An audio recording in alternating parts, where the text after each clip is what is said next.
let me go and pretty much start up my truck. Got to start it up because when you have a Qualcomm, you have to let your truck start so that it can boot and do all this stuff. So like when I get my truck, I usually turn it off. There's a little power switch right here, and usually when I come from off the road, I'll usually turn the truck off so that there's no chance for my truck battery to go dead. So let me start this joint. Let it cycle over. You see it cycling? Okay, when you hear that, then you can start. So I'm actually gonna let this thing warm up and then I'm getting here to do my paperwork, do my pre-trip and everything. Make sure all my fluids and stuff is gravy. And then I can just kind of chill until it's time for me to go get my... All right, guys. Arrive early, you know, to prepare yourself before you pull off. Arrive early so that you can fill out your paperwork and, you know, do your pre-trip. You can find your trailer. You know, when you do things early, you give yourself enough time to fully prepare so that you're not in a rush to where you end up forgetting some important things that you need. I'm like way early, so what I'm gonna do is just get some rest. And once I get some rest and know when it's time to leave, because I did my trip planning and everything, and I'll be free to pull off. So yes, this is pretty much what I'm doing for the most part. My sister is relaxing with her co-driver. Co-driver protecting me up front. You see him protecting me. That's what I'm talking about. Hey.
I hate when I have to walk around.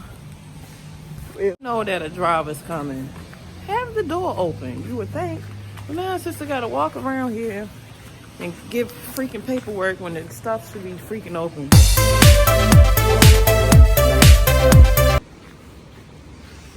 Y'all gonna donate something?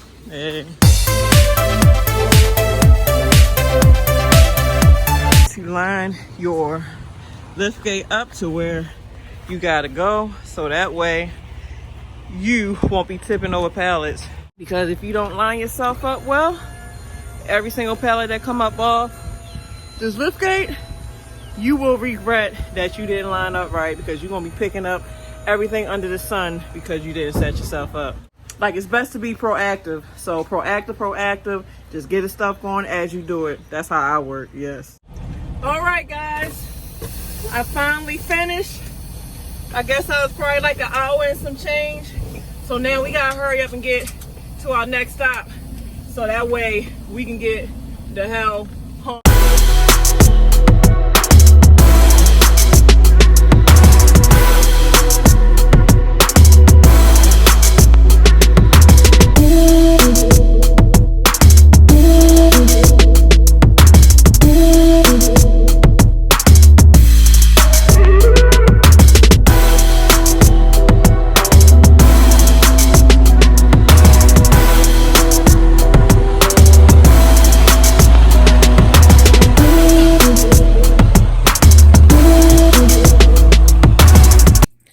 Everybody, it's like you try to collect so many clips in a day to complete your footage, but then every now and then, especially depending on how hard your job is, you don't get to complete your footage. So this end clip is going to have to complete this video, and I guess I'm gonna have to do my best to try to do clips to where I can complete the video. So you guys have a lovely day. No catching coronaviruses and everything. Hey, make jokes out of it like everybody else been doing, because these people are really taking viruses to a new funny level. You hear me? All right, y'all. I'm out getting ready for work. Deuces.